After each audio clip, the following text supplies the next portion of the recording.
Namo Bhagavate Vasudevaya.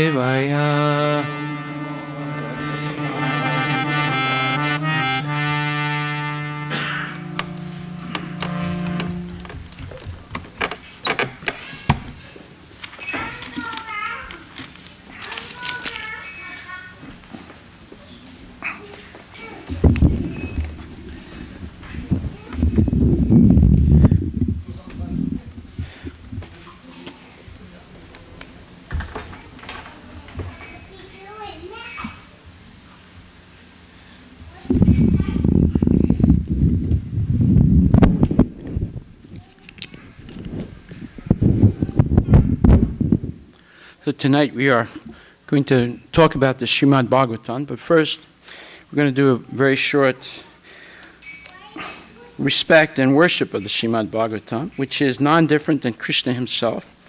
It's the incarnation of Krishna in the age of Kali, the age of hypocrisy and quarrel. Srimad Bhagavatam was written in a mature state of realization of Vyasadeva, who wrote all the Vedas. He compiled the 4 original Vedas. He extracted from them the Upanishads. He wrote the Puranas. He wrote the Mahabharata. He wrote the Vedanta Sutra. And then he felt dissatisfied. And he wasn't sure why he should be dissatisfied after writing all those wonderful Vedic literatures. So he approached his guru, Narada Muni, and put the question to him why he was dissatisfied. And Narada said, because you wrote so much, but you didn't glorify directly the Supreme Personality of Godhead. In fact, if people read all those different things you wrote, there might still be a doubt in their mind, who is the Supreme God? So he said, you must now write the beautiful story about who is the ultimate Supreme Personality of Godhead. So therefore, the Srimad Bhagavatam begins, the first invocation is Om Namo Bhagavate Vasudevaya. Om, I offer all my respects and love, Bhagavate, to the Supreme Personality of Godhead, who is the son of Vasudeva. And his name is Vasudeva. That means there's no doubt who it is. It's Krishna. And who is Krishna? Janmadasya yata nivyad itaracha charte suabhignavaswarat. He is the origin from which everything comes. So this was the beginning of the Vedanta Sutra. Atato Brahma Jigyasa. Let us inquire into the nature of the Absolute. And then the first sutra says, Janmadasya yata. The Absolute is that from which everything comes. So who is that? Aham sarvasya prabhavo matak sarvam pravartate iti matva bhajante mam buddha bhava samanvitaha. That's Krishna. He says, I am the origin of everything material and spiritual, and therefore one who knows this about me becomes my devotee. So Vyasadeva composed the Srimad Bhagavatam in his most mature state of realization. And he didn't mince his words. He made it very clear right from the invocation, Om Namo Bhagavate Vasudevaya, that Krishna is the Supreme Personality of Godhead. Everyone else is the servant of Krishna. And if you read the Srimad Bhagavatam, it is the elaboration of the Bhagavad Gita. Bhagavad Gita is Krishna's direct words explaining who he is. And the Srimad Bhagavatam are the words of Krishna's pure devotees who give supplemental information that complements everything in the Bhagavad Gita and expands it. So there's no difference between this 18 volumes of Srimad Bhagavatam and Krishna himself. And so we'll do a quick offering of respect to the Srimad Bhagavatam. Om Namo Bhagavate Vasudevaya. Nama Om Vishnu Padaya Krishna Prestaya Bhutale Shrimati Bhakti Vedanta Swami Niti Namane Namaste Saraswati Deve Gauravani Pacharine Nirvisesa Sunyavani Paskatya Desatarine Om Aganyatimirandasya Gyananjana Salakaya Chaksurun Militam Yena Tasmai Shri Gurave Namaha Shri Chaitanya Manubhistam Sapitam Yena Bhutale Swayam Rupa Kadamayam Dadati Swapadantikam Vandeham Shri Gurun Shri Jataha Pachakamalan Shri Gurun Vaishnavamsa Shri Rupam Sagrajatam Sahagunara Gunatan Vitam Tan Sajivam Saidvaitam Savadutam Parijana Sahitam Krishna Chaitanya Devam Shri Radha Krishna Padam Sahagana Lalita Shri Vishaka Nivitam Sa He Krishna Karuna Sindhu Dinabandhu Jagatpate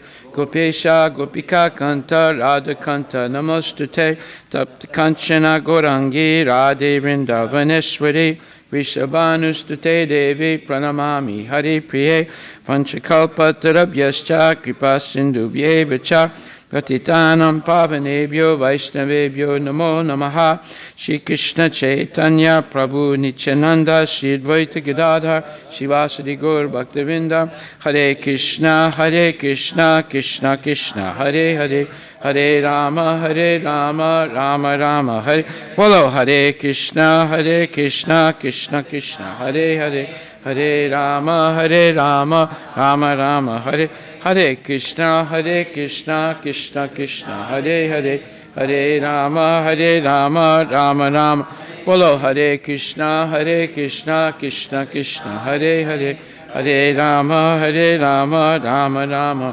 Hare Krishna Krishna Krishna Hare Hare Hare Rama Rama Bola Shri Krishna Bhagavan ki jai, Srimad Bhagavatam Grantaraj ki jai, Srila Prabhupada ki jai, Shri Shri Radha Nila Madhava ki jai, Gaur Haribo, Haribo, Haribo.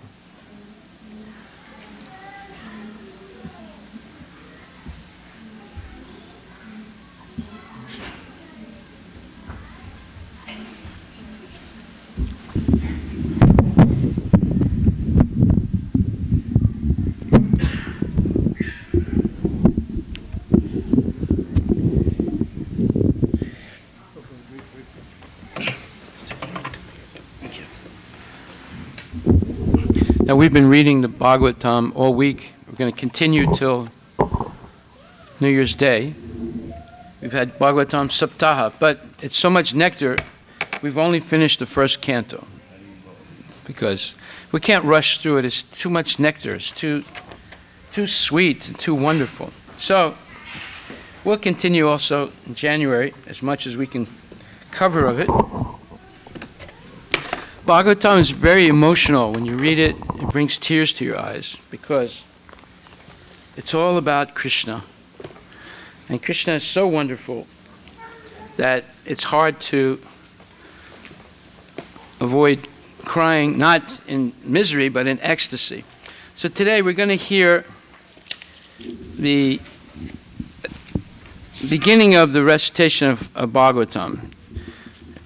And it was such a wonderful thing that all the great sages in the universe came to hear it. They came to the earth.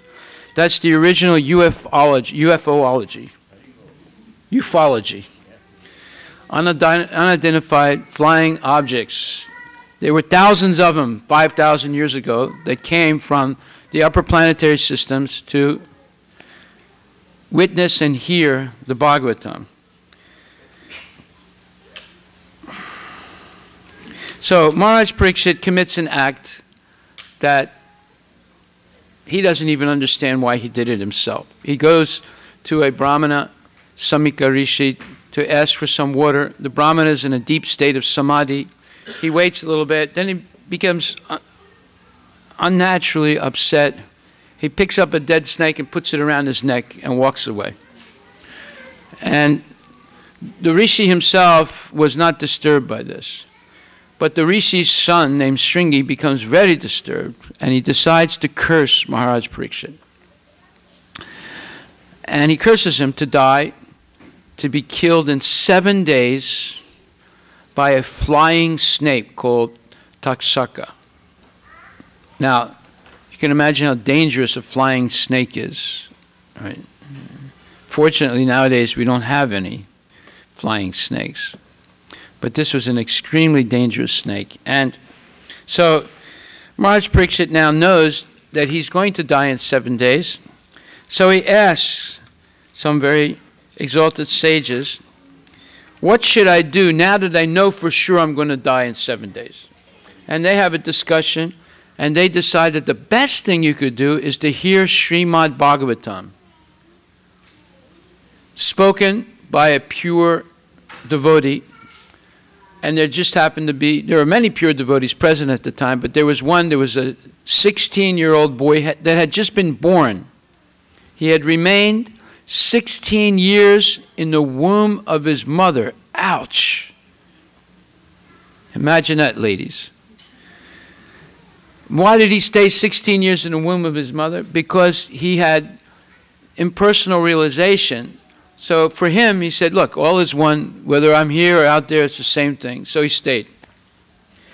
But when his father, Vyasadeva, spoke the Srimad Bhagavatam, and he heard it inside the womb, he said, aha, now I have a reason to go out. I'm going to go out and serve Krishna. See, that's the difference between impersonal realization and personal realization. Impersonalists think everything is one. Whether I'm here, out there, doesn't matter. I'm not going to do anything anyway. Right? But the devotees, after liberation, they realize the most important thing I can do is now serve Krishna without any material desires, simply out of love for the Lord. So, devotional service begins after liberation. And most people, they say, mukti, mukti, mukti. They want liberation. Liberation for them is like going on a vacation where you lay down under the sun, you do nothing. Right? Well, that gets boring after a while. And if you stay too long, you get sunburned. Right? But devotees, their understanding of liberation is different. Liberation means now we can serve Krishna free of all material desires, simply out of love. And that's an eternal activity. It's full of bliss. It's all nectar.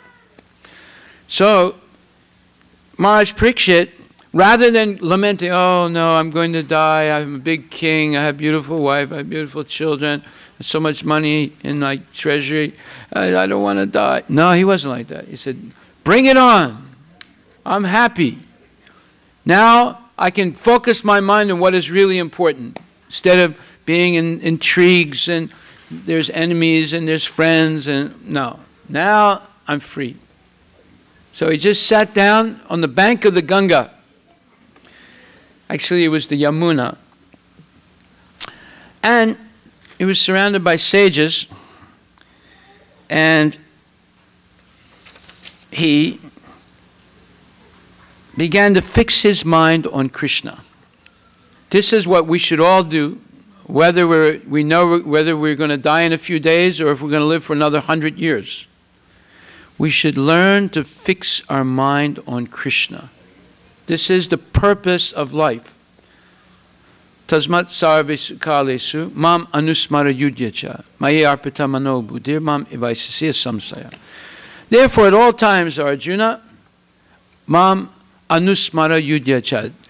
Fix your mind on me and do your duty in life.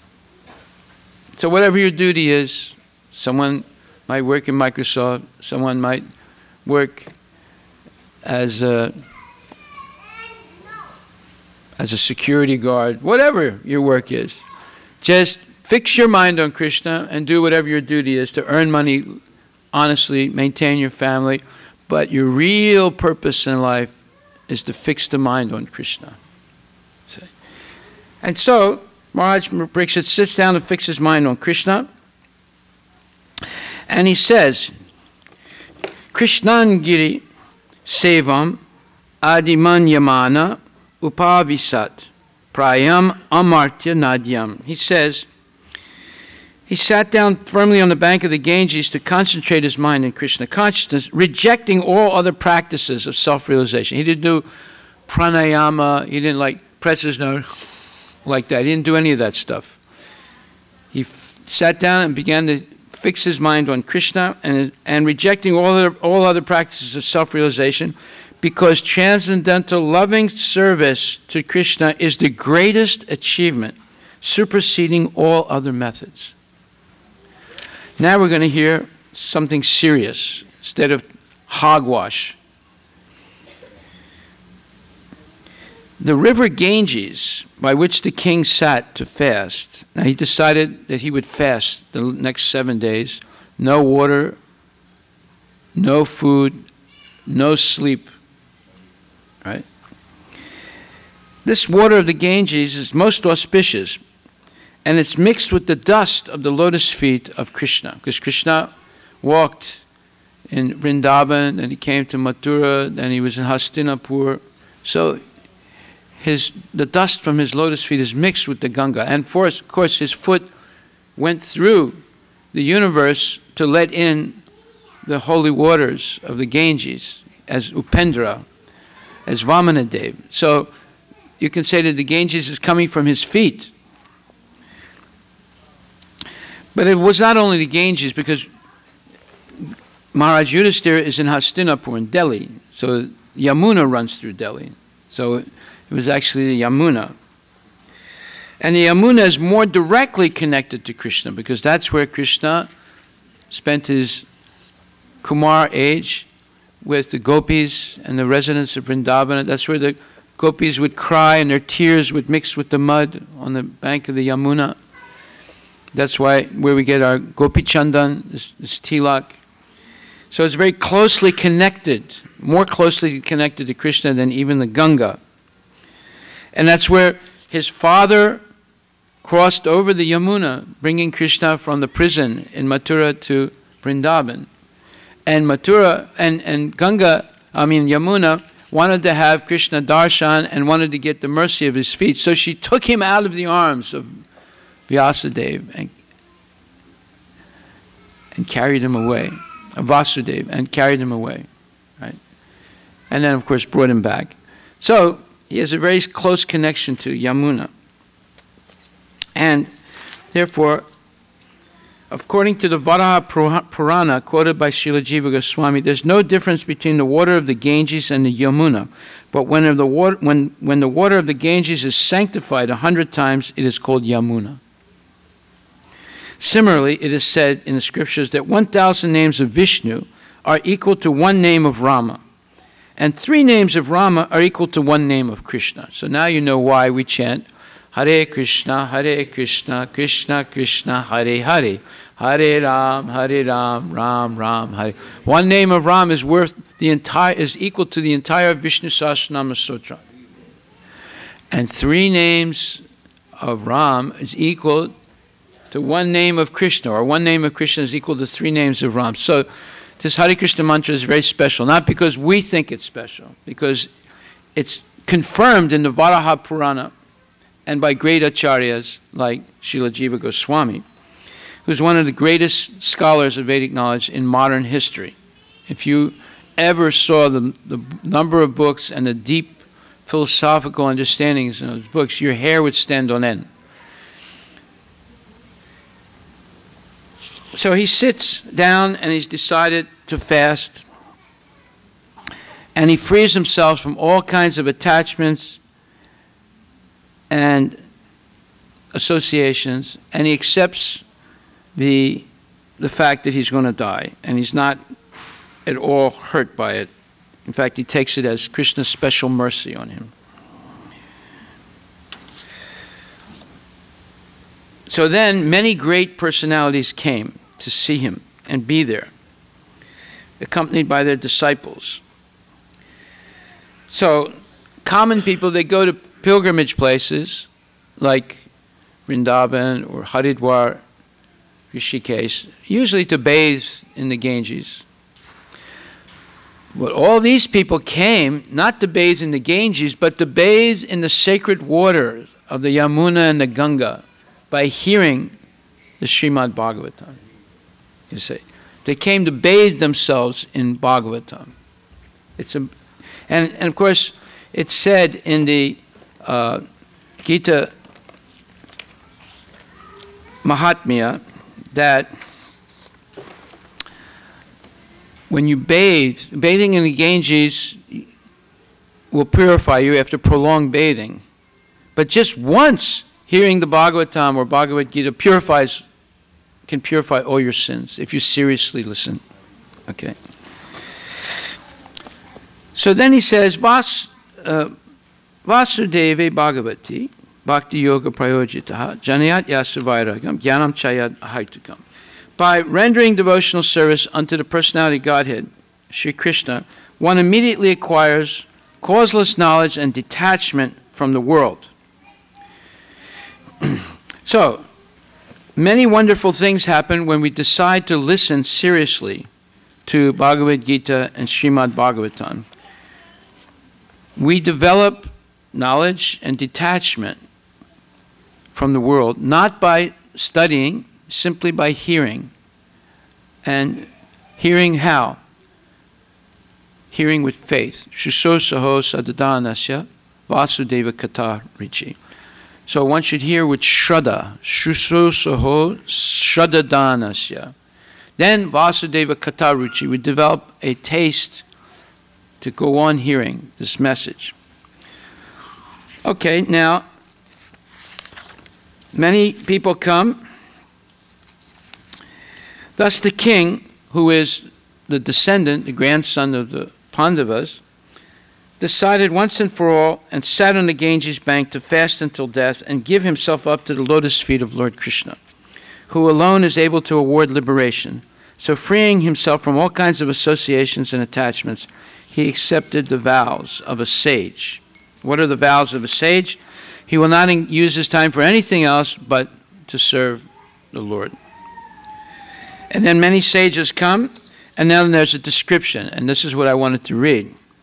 From different parts of the universe there arrived great sages like Atri, Chayavana, Saradvan, Aristanemi, Brigu, Vasista, Parasara, Vishramrita, Angira, Parasurama, Utatya, Indra Pramada, Idmavahu, Medatiti, Devala, Arstisena, Bharadvaja, Gotama, Pipalada, Maitreya, Orva, Kavasa, Kambayoni, Dvaipayana, and the great personality Narada.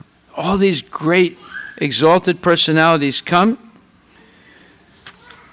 Why? Well, many other saintly demigods, kings, and special royal personalities called Arunadayas, a special rank of Rajarsis, from different dynasties of sages. When they all assembled together to meet the Emperor Parikshit, he received them properly and bowed his head to the ground. So this system of bowing the head to the ground to show respect to superiors is an excellent etiquette which obliges the honored guest deep into the heart.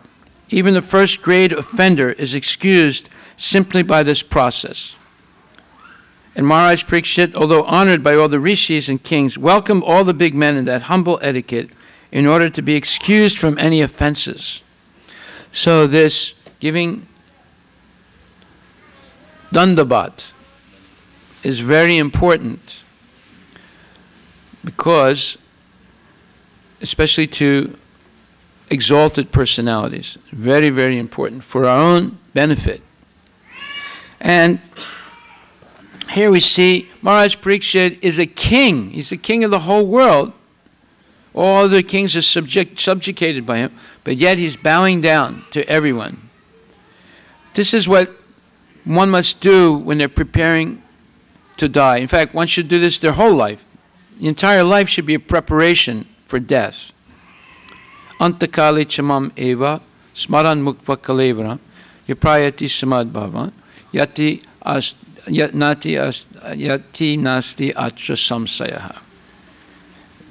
If in the end of the life, antakali chamam eva smaran muktva kalevram, if you can remember Krishna, then you'll go to Krishna. Yam yam vapi smaram bhavam tyajat ante kalevram. Tam tam evaiti konteya sadatat bhava bhavita. Whatever you think of at the moment of death, you will attain to that. So, therefore, all these instructions of Krishna, as exemplified by Maharaj Parikshit and other great devotees, we should follow. We should train our mind to think about Krishna. And it's not difficult. Krishna is so beautiful. The Bhagavatam is full of nectar stories. Bhagavad Gita is full of nectar. Everything coming from Krishna is Amrit. Everything. So it's not difficult to think about Krishna if you're in the right association. So generally at the last stage of one's life, this humble method is adopted by every sensible person in order to be excused before departure. In this way, Maharaj Parikshit implored everyone's goodwill for going back home, back to Godhead. Very important. Because in life, sometimes we get into arguments with people, have differences of opinion, we develop friends, enemies. This is very good to give dandavat to everyone that we've ever had a relationship with, whether good or bad. After all the rishis and others had seated themselves comfortably, the king, humbly standing before them with folded hands, told them of his decision to fast until death. Although the king had already decided to fast until death on the bank of the Ganges, he humbly expressed his decision to receive the opinions of the great authorities present there. They were all great gurus and saints of the universe, not just the earth, the whole universe. Any decision, however important, should be confirmed by some spiritual authority. That makes the matter perfect. This means that the monarchs who ruled the earth in those days were not irresponsible dictators. They scrupulously followed the authoritative decisions of the saints and sages in terms of Vedic injunction. Maharaj Parikshit, as a perfect king, followed the principles by consulting the authorities even up to the last days of his life. The fortunate king said, "Indeed, we are the most grateful of all kings who are trained to get favors from the great souls.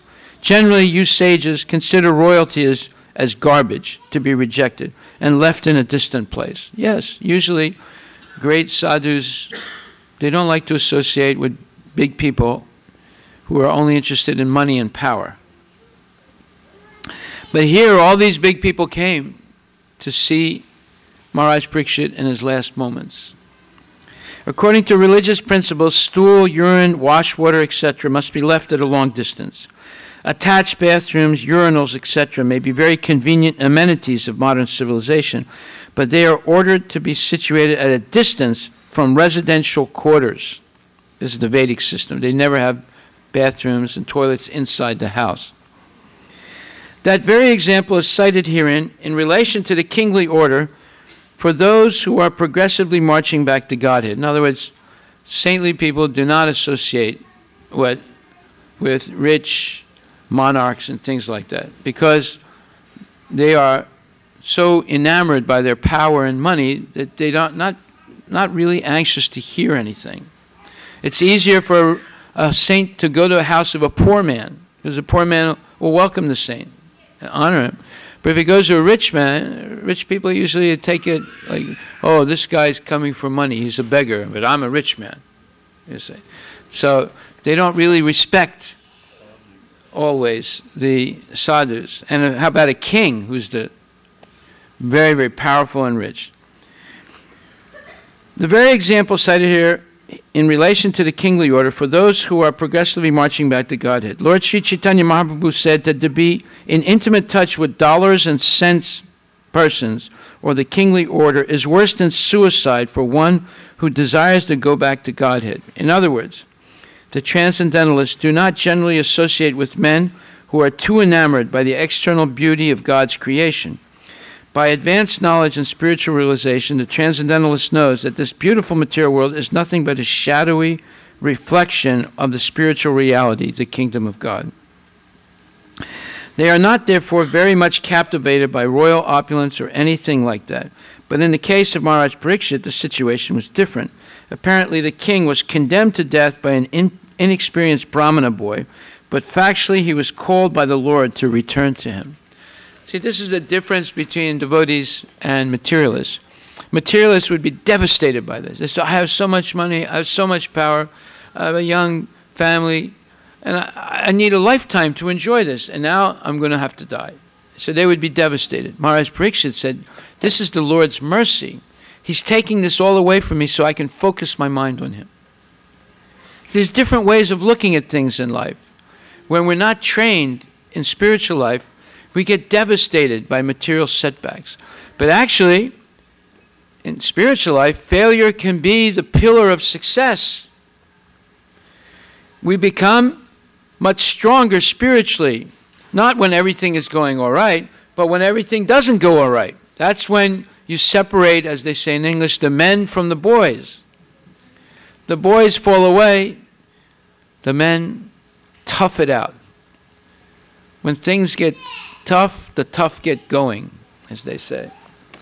So, genuine devotees, they accept both success and failure as the mercy of God.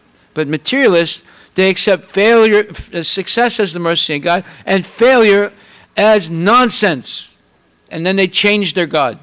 Just like there was a big earthquake in Maharashtra some years ago, 10, 15 years ago, and they interviewed one shopkeeper, and they said, "What do you think now that everything is devastated?" He said, "I think our gods are no good." He said, "Every day I was doing Ganapati Puja, and look what happened." He said, "What are you going to do now?" He said, "I'm going to become a Christian." So you see, if everything's going all right, then they do the puja. If things go bad, then they stop the puja. They change their god. Or there was one man in India during World War II. He was doing puja to Hitler because he became very wealthy supplying raw materials to Hitler. He put Hitler's picture on his altar. Om Jai Jaga Hitler Ki Jai. You see. So we need to sober up. A devotee will accept success or failure as the mercy of the Lord.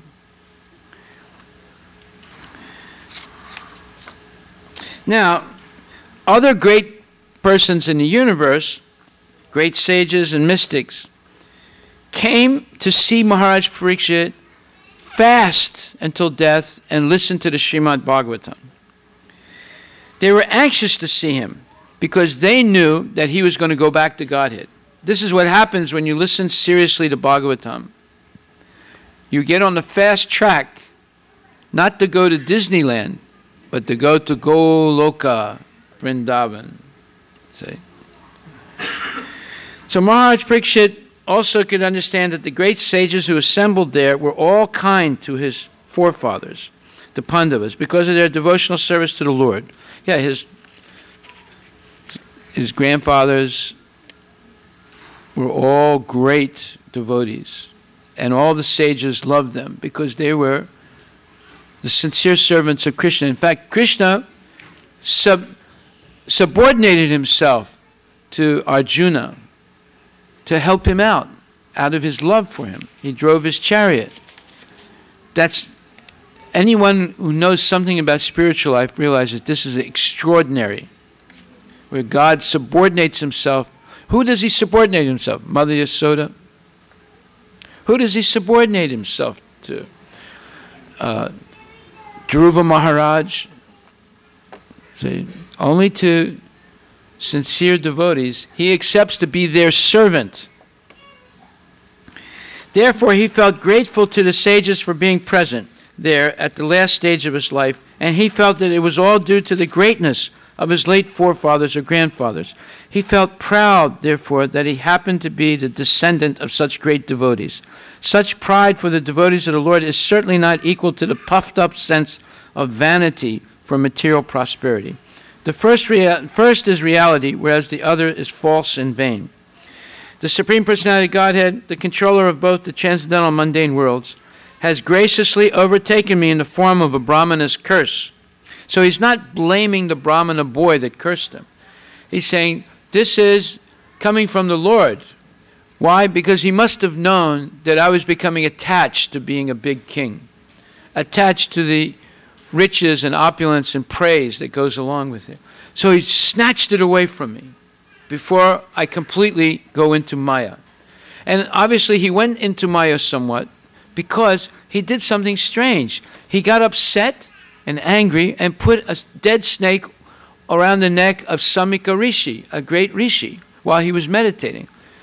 Obviously, that was not an ordinary thing.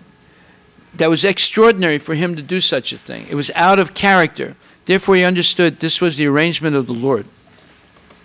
See, there are different ways of analyzing situations.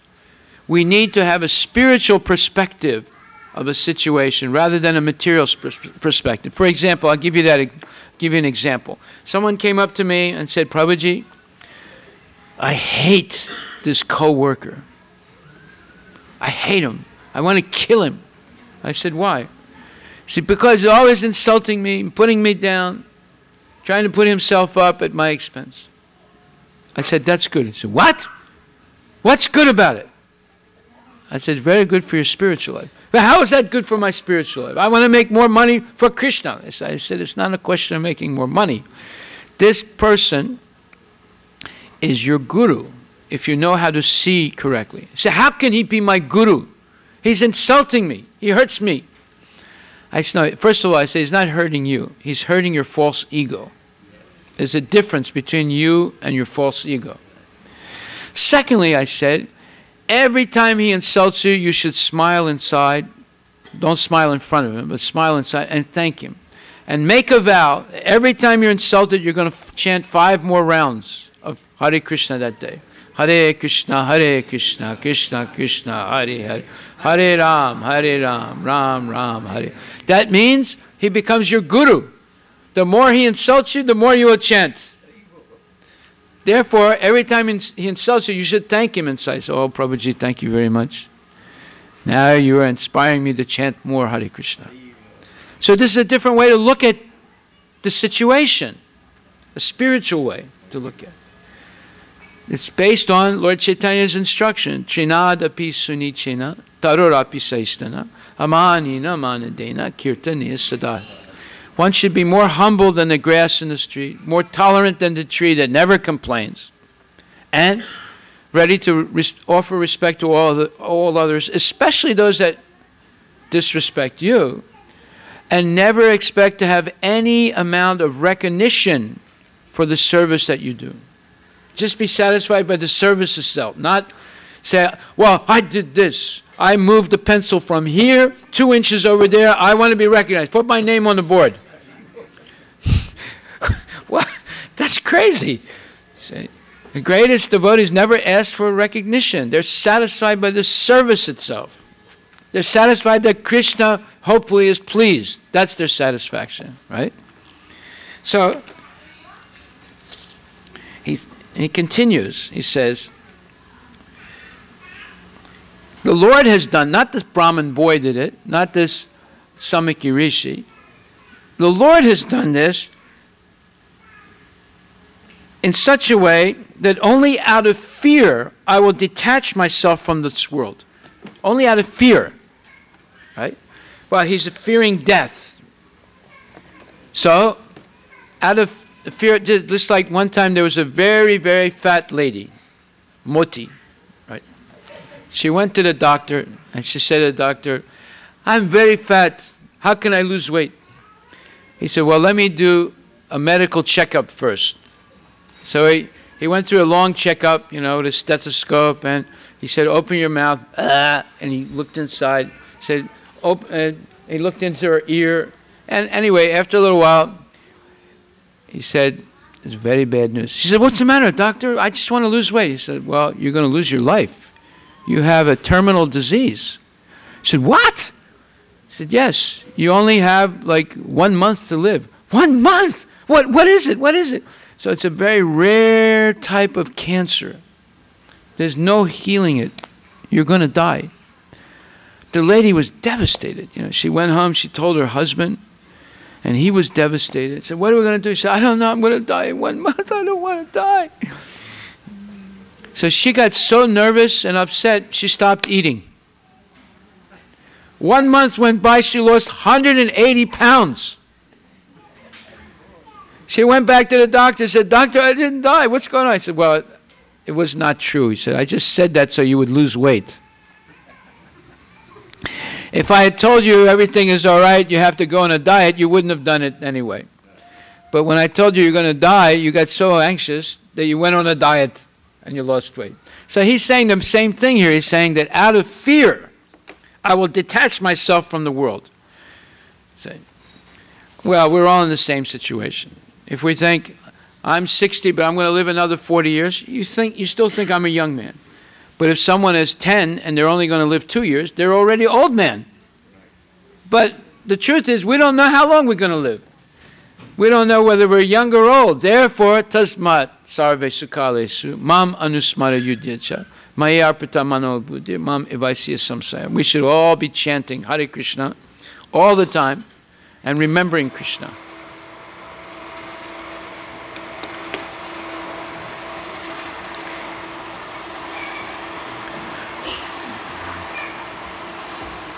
So then Maharaj Pariksit says, O Brahmanas, just accept me as a completely surrendered soul, and let Mother Ganges, the representative of the Lord, also accept me in that way, for I have already taken the lotus feet of the Lord in my heart.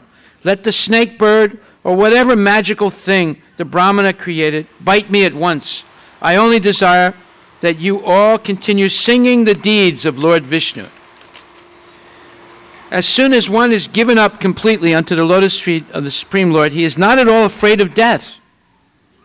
The atmosphere created by the presence of great devotees of the Lord on the bank of the Ganges and Maharaj Parikshit's complete acceptance of the Lord's lotus feet were sufficient guarantee to the king for going back to Godhead. He thus became absolutely free of all fear of death.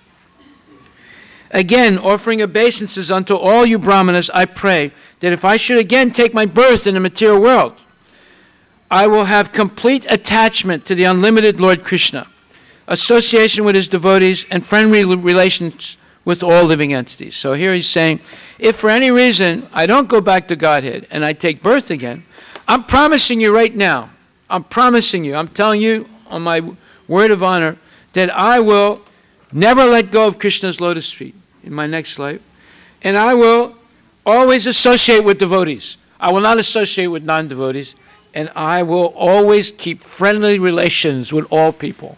I'm not going to get into any arguments. I'm not going to fight. I'm not going to backbite. I'm going to be just a humble person, knowing well that I don't want to fall into the illusion of this world, into friends and enemies like that. That a devotee of the Lord is the only perfect living being is explained herein by Maharaj Pariksit. A devotee of the Lord is no one's enemy, although there may be many enemies of a devotee. A devotee of the Lord does not like to associate with non-devotees, although he has no enmity with them. He desires association with the devotees of the Lord. This is perfectly natural because birds of the same feather stick together or mix together. And the most important function of a devotee is to have complete attachment to Lord Sri Krishna, the Father of all living beings. As a good son of the Father behaves in a friendly way with all his other brothers, so also the devotee of the Lord, being a good son of the Supreme Father, Lord Krishna, sees all other living beings in relation with the Supreme Father. He tries to bring back the upstart sons of the Father to a saner stage and to get them to accept the supreme fatherhood of God.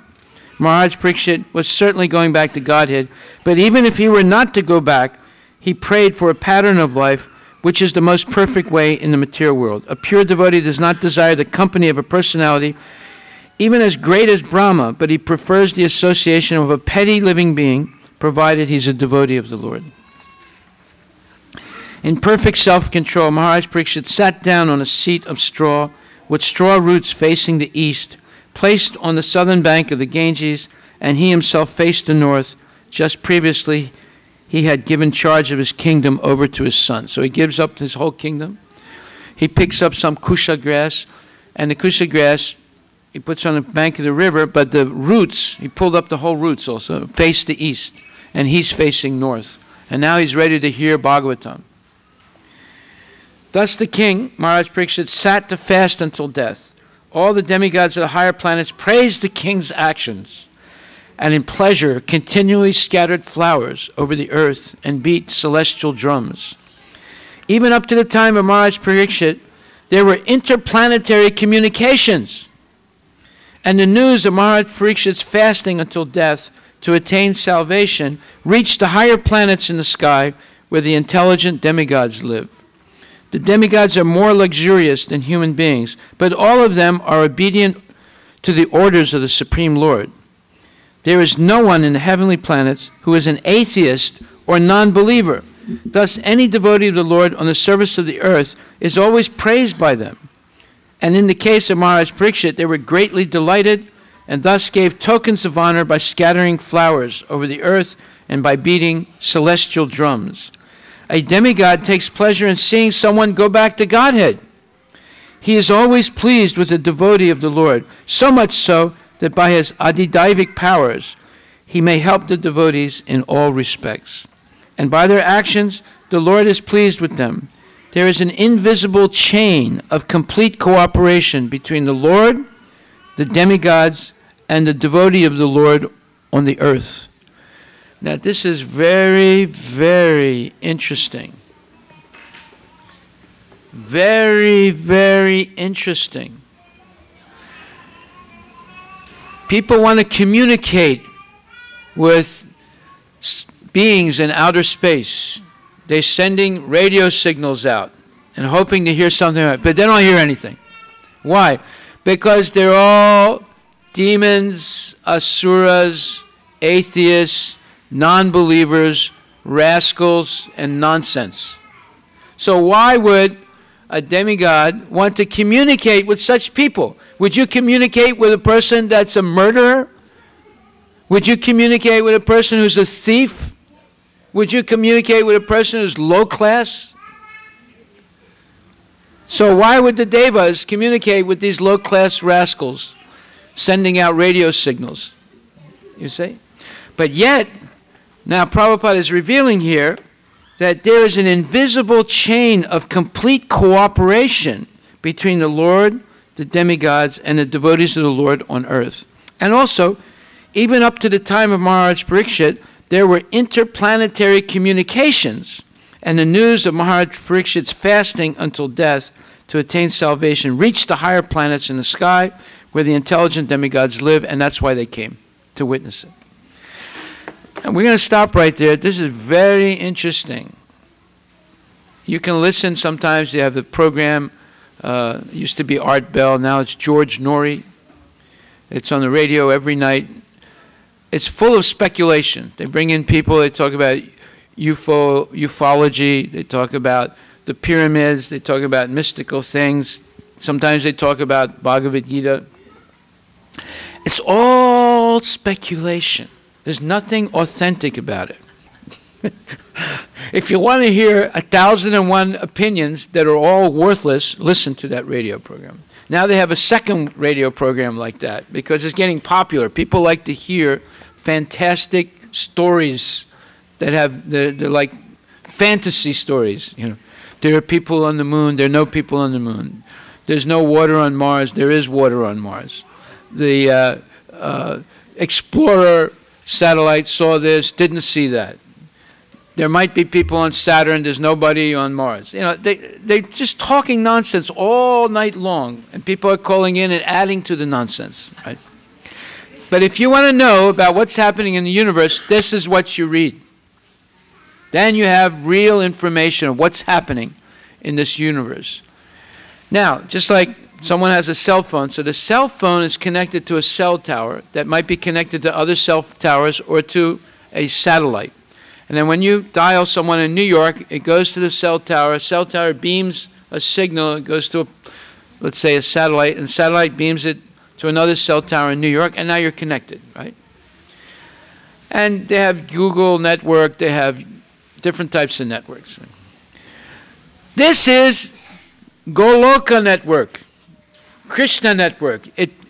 This cell tower connects you to the Devalokas and to Vaikuntha and to Goloka in the spiritual world. What could be better than that? It can connect you also to Narak, where your family members might be. See? Yamaraj is also a Devata, so the Devatas are connected in this network. See? So, if you want to know real knowledge, Bhagavatam is here. Now, I have a special offer for you. This is the end of the year, and we have a Walmart special. The price of the Bhagavatam, the real price, is it's $17 trillion, more than the deficit in the United States. That's the real price. But tonight, we're giving a special. This is better than Walmart. This is better than Black Friday. Only $200 for the entire set. 12 cantos, the whole thing. This is the incarnate. Now, I'm not trying to sell it. If I was trying to sell it, I would ask for $17 billion, right, or $1 trillion. This is not, we're not trying. We want you don't have to do it, but this is an opportunity. Because we have a lot of sincere devotees here that want to see Bhagavatam in everybody's house. This is a deity of Krishna. It's non-different than Krishna. So if anybody wants, you come and see Madhava Chandra Prabhu. His middle name is Srimad Bhagavatam. Stand up so they can see you, Prabhu. We have already distributed 11 sets of Srimad. Is it 11 or more? 11 sets so far this week. And I got one too. I mean, I already have 3 or 4. I got one because this is brand new sets. This is a new edition, full edition, beautiful artwork. And $200, I was thinking to myself, my God, this is worth trillions of dollars, and they're offering it at $200. I got one. I'm very happy, and we're going to install it in the house like a deity. Right?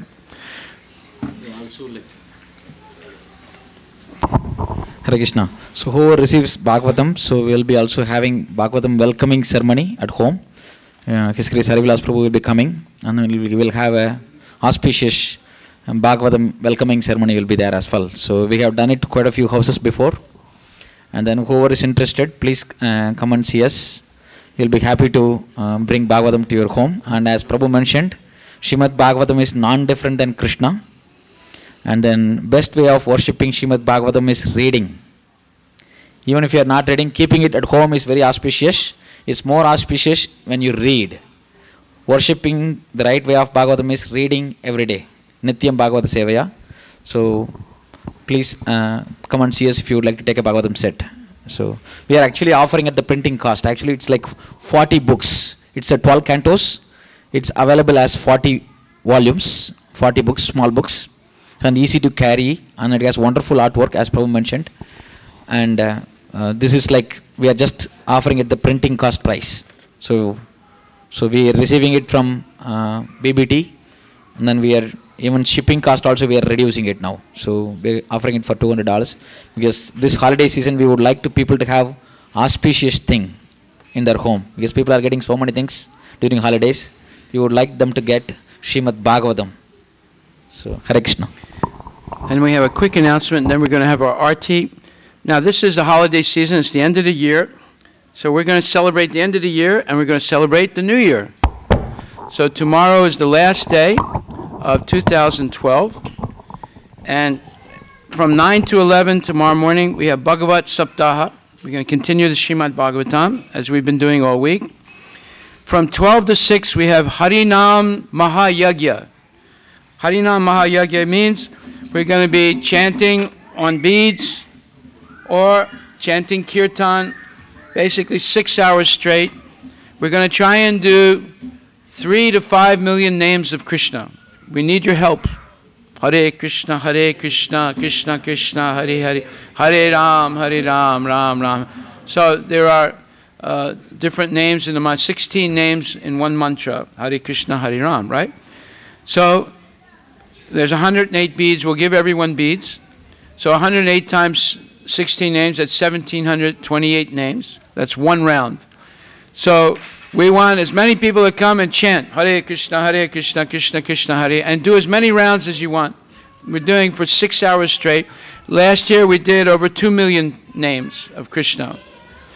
And then in the 3-day period, we did about 7 million names. So please come, help us out. We want to do this Mahayagya, Harinam Mahayagya. Now also, so 9 a.m. to 11 is Bhagavat Saptah, 12 to 6 is Harinam Mahayagya, 7 to 1 a.m. is the New Year's Eve celebration, and at 12 at night, midnight, is the Maha Arti. We will have non-alcoholic champagne to welcome in the new year, and a big wonderful feast, all kid-friendly food, spaghettis and other things, and ice cream, and all kid-friendly food, and other nice prasadam. Then on Tuesday, the first of in the new year, first day of the new year, from 12 to 5 is Harinam Mahayagya. 5:30 to 7 is Sudarshan Homam, performed by Srinivas Kedam. Sudarshan Homam is for protection by the mercy of the Lord for the new year. And then from 7 to 7:30 is Arti, and 7:30 to 9 is Kirtan and Pravachan. So thank you very much, and now we'll have our Arti.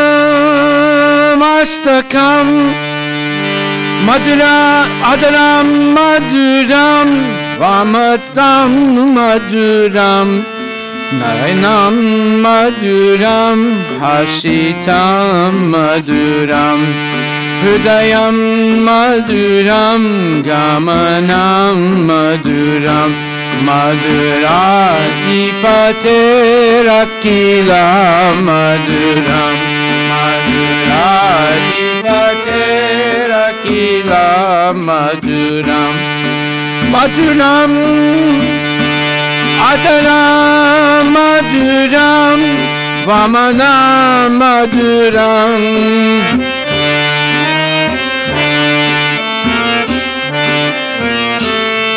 Adaram Maduram, Vamana Maduram,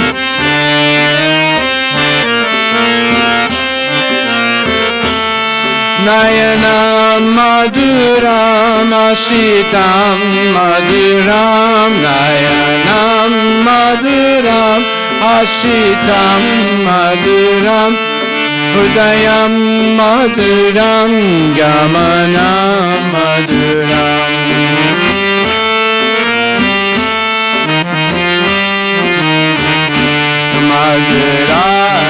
Madhuradipate Rakila Maduram,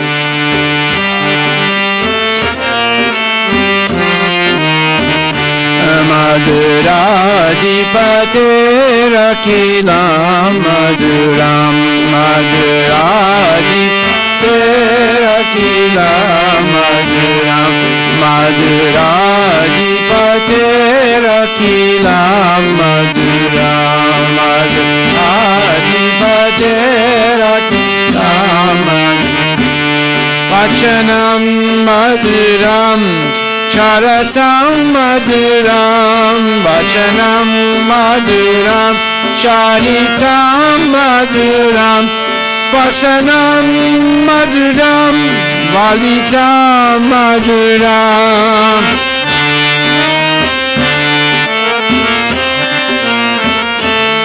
Chalitam Maduram, Brahmatam Maduram,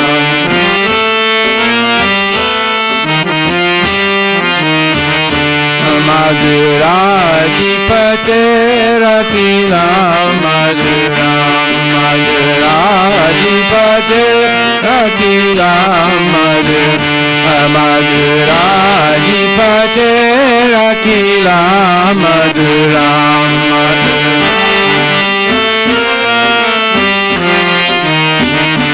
Venur Madura, Venur Madura, Venur Madura, Venur Madura, Pani Madura, Padu Madura,